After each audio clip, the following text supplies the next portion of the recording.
this edition of Service News, a feature on applying Pearl and Mica paint finishes, a selection of service fixes, and what's new for 1990, plus news of a scheme to buy tools at a discount.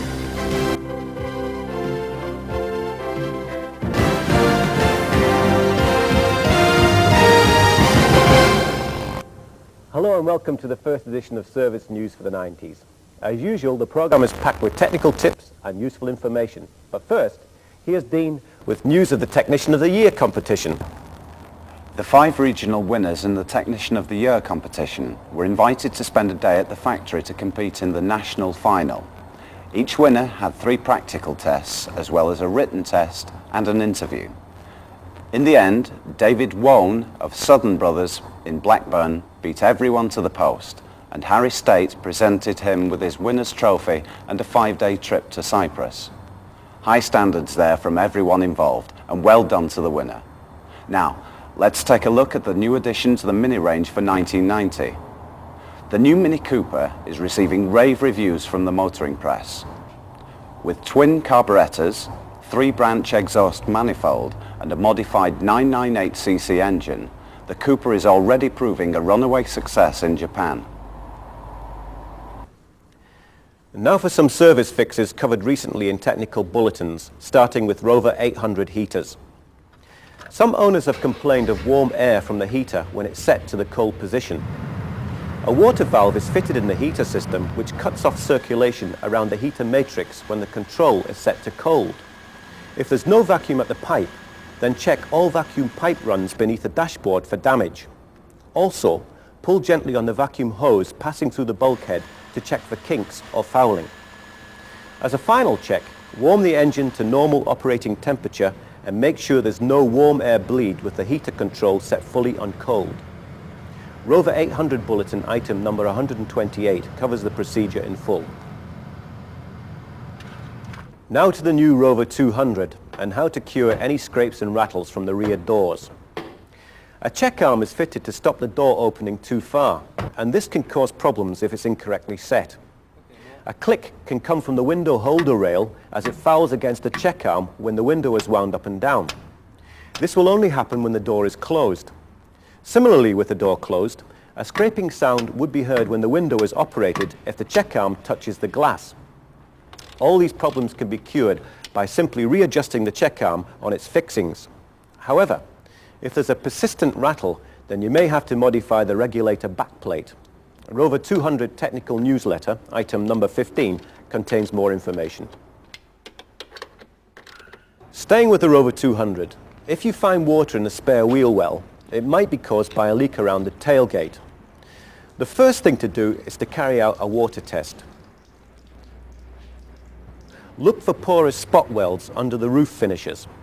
Also check around the hinges. The join between the roof panel and the side panel. The gas strut body fixtures. The tailgate seal.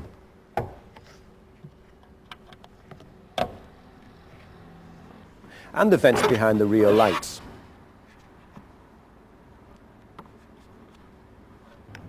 And the rear window spindle housing.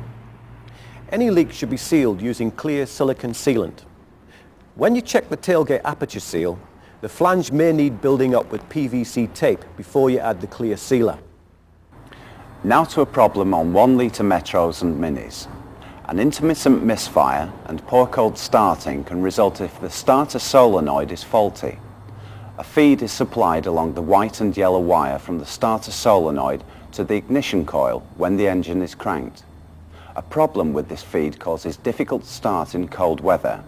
There's a simple check to carry out if you think this may be the case.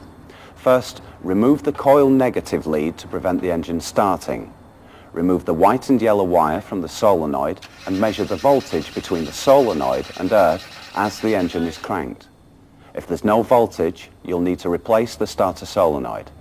Metro Bulletin 25, item 58, and Mini Bulletin 17, item 32 give details. As you may have noticed, you've received 2 of these with this edition of Service News. These are sunroof setting keys and are essential when rebuilding a sunroof. They allow you to line up the guide cables accurately to each other and to the cullis. If the cables aren't lined up, the sunroof won't sit straight, leaving gaps that can cause a water leak or, in extreme cases, causing the sunroof to jam. And now for something completely different. In this country, a car is broken into every 6 seconds. To help protect your customer's car, ROVR have introduced a range of approved alarm systems. There are 3 alarms to choose from: Basic, Midline or Highline, each having a varying degree of features. Each alarm comes as a complete kit and is simple to fit and operate. And now for a feature for the body shop team, showing how to apply pearl and mica paint finishes.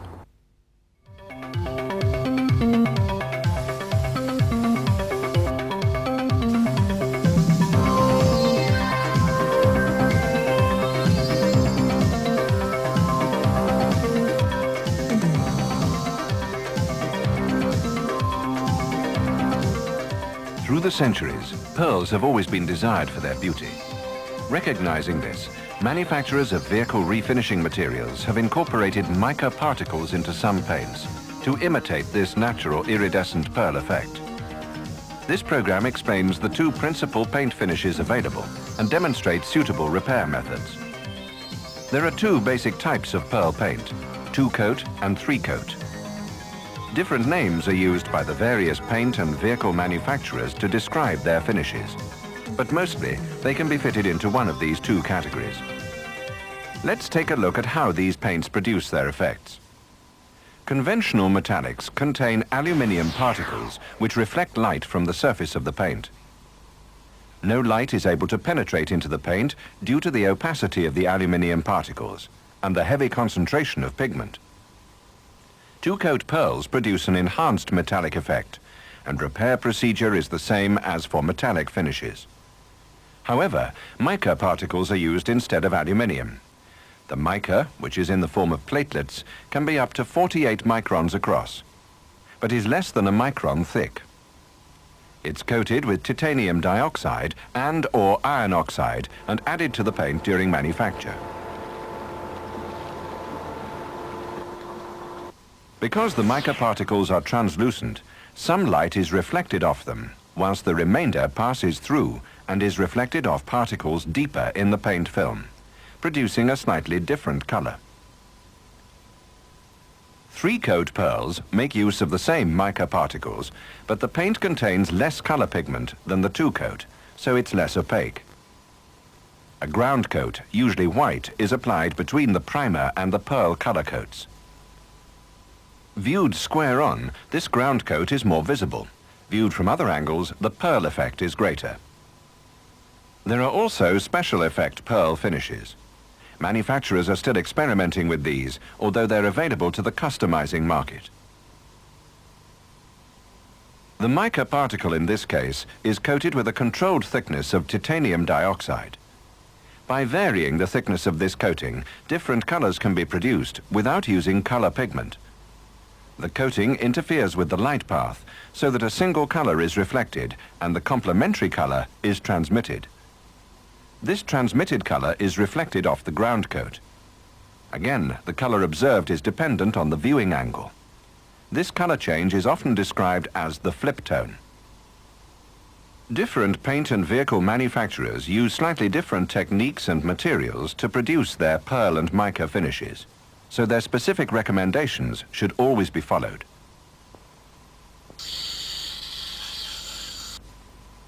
This right-hand front door has been vandalized. Finished in cherry red 2-coat pearl, the Montego will be repaired using the same method as for a conventional metallic. Before starting work, it's important to remove any traffic film, silicone wax and grease, so the damaged panel is cleaned with degreasing solvent and blown off. A piece of masking tape along the join will prevent unnecessary damage to the adjoining panel. The scratch is dry flatted and feathered out using 180 grade paper. The preparation area is well ventilated and has a good extraction system. The value of the masking tape can now clearly be seen.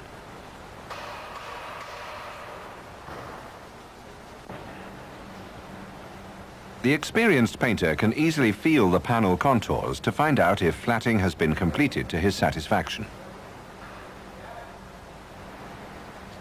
The door trim has now also been protected with masking tape. Grey Scotch-Brite is then used to degloss the surrounding panel, and the dust is blown off. Another solvent wash and blow-off are carried out before masking.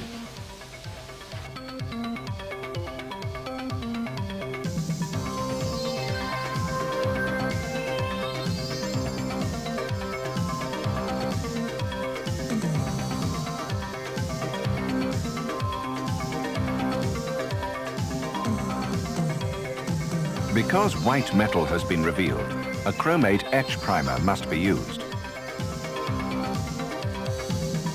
This is mixed in a 1-to-1 ratio with the activator.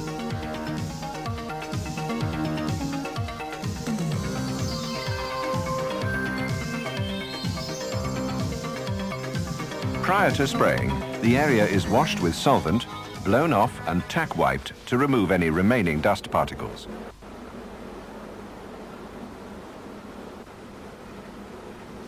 The etch primer is restricted to the bare metal area. During the 5-minute flash-off period, the primer is mixed in a ratio of 6-to-1. A 2-pack primer is to be used, essential on cars less than 6 years old, in order to maintain the validity of the anti-corrosion warranty. 2 coats of primer are applied, with 5 to 10 minutes flash-off between each. The second coat should cover a greater area and be built up to a uniform level with the existing paintwork. The car is low-baked at 60 degrees centigrade for 30 minutes. Meanwhile, the color has been mixed in a 2-to-1 ratio. The viscosity is checked using a DIN number 4 cup. A flow time of 15 seconds is required. The test panel is sprayed to opacity after 3 coats. 2 coats of lacquer have also been applied. A guide coat covers the primed area before the car leaves the booth. Having removed the masking, the test panel can be checked. Color identification was relatively easy in this case because we were dealing with a manufacturer's recognized optional finish. A second opinion is always valuable when checking test panels. The primer is flatted using 400 grade paper. Thatcham prefers dry flatting, which avoids the corrosive properties of water, and it's much cleaner. After blow-off, the whole of the side of the car is washed with solvent.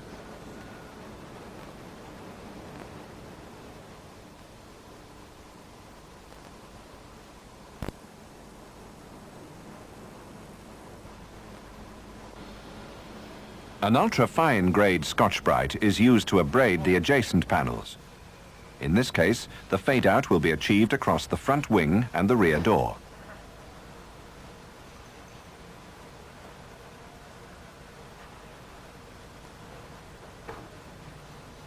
A further solvent wash is carried out to ensure good adhesion of masking materials. It's important to remember to clean inside door apertures and down the inside of the bonnet aperture. Prior to masking, a tack cloth is used along panel edges to remove any remaining contaminants.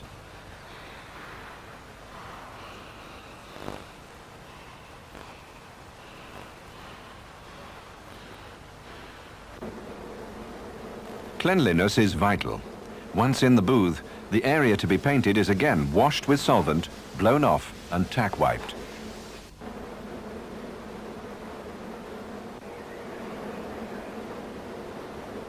As the test panel showed, 3 coats of color need to be applied. 5 minutes flash-off is allowed between each coat. A standard gun fade-out technique is employed so that each color and lacquer coat overlaps the preceding one.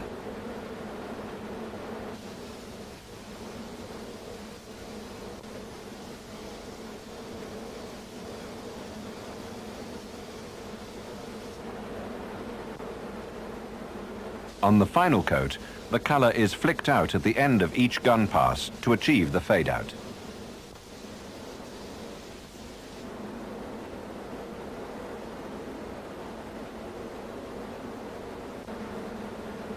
The rear door and front wing are gently tack-wiped to remove any overspray. The 2 lacquer coats are then applied.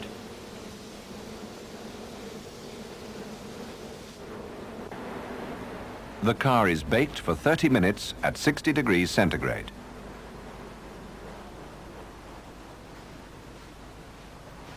This process is the same as is used for base coat and clear finishes, and no problems should arise if proper cleaning and preparation procedures are carried out. Right, now let's have a rundown of the latest technical information bulletins. The first concerns ROVR 800. Because of the way the steering ball joints differ from other models, they must be checked in a wheel-free condition. Check for free play by using a lever between the floor and the tyre.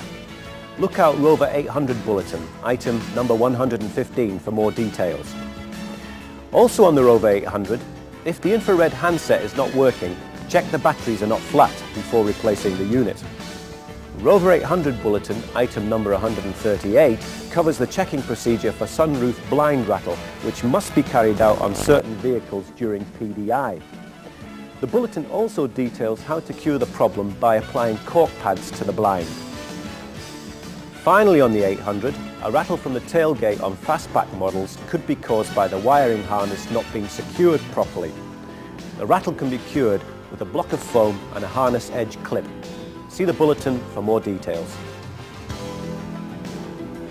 Moving on to the ROVR 214. Check the oil level on the R65 gearbox before you drive the car. If the oil is at the correct level, a small amount will spill out of the level plug when removed. Also worth noting is that the level plug should only be removed using a single hexagon socket, or you could round it off. To avoid speedo needle flicker or the possibility of a broken cable on a ROVR 214, check the speedo cable routing. If you can pull the cable until the blue tape appears through the bulkhead, then it's fitted correctly. Make sure you push the cable back to align the white mark with the grommet. Look out for the technical newsletter. Now a cure for a rattle from the gear change mechanism on the ROVR 214. Remove the center console and release the reverse gear cable. This will enable you to remove the reverse gear inhibitor sleeve. Now grease the gear stick and refit the sleeve. Being careful not to get any on the console, apply some grease to the plastic top inside the gator. Refit the console and road test the car. On the new ROVR 216, if you hear a creak from the rear suspension, it may be caused by mold release agent left on the anti-roll bar bushes. Recently there have been a few cases of number plates falling off. Please make sure all number plates are really secure before handing over to the customer. A click from the clutch pedal during the take-up on the ROVR 214 may be due to the pedal return spring touching the pedal box. Cure this by drifting back the pedal box away from the spring. Now, also on the 5-door ROVR 200, if the heated rear window fails and the fuse is blown, check the fuse value is correct. Also check fuses 19 to 24 are of the correct value. Now to the Montego and Maestro. If either of these models is suffering from brake squeal when the pedal is pressed lightly, fit a set of shims to the inboard pads. A kit is available containing the correct shims. Montego Bulletin item number 85 covers the subject of reduced headroom on later vehicles. If needed, more headroom can be made by fitting a set of lighter gauge seat springs. Bulletin item number 76 covers a problem with Montego front door latches. If the left-hand front door bounces back when it's slammed but closes okay when it's shut gently, a new latch should be fitted. When you've done this, paint one of the rivets on the VIN plate yellow. This can also occur on Maestros and Metros, so check the VIN of any car coming into your workshop.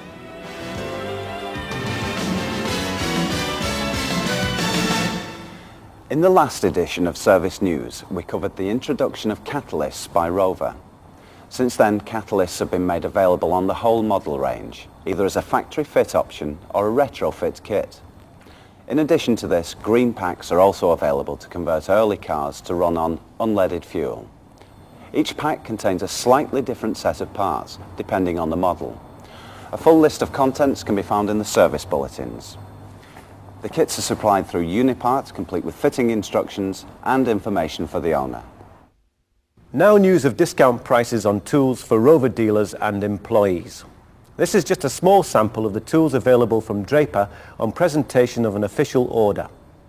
A 25% reduction on the price of Draper, Nipex and Allura tools and a 15% reduction on the price of Metabo power tools will be given at participating stockists. Finally, the winners of the glass tankards, who were drawn from the sacks full of returns we received for the Rover 200 series program rating sheets.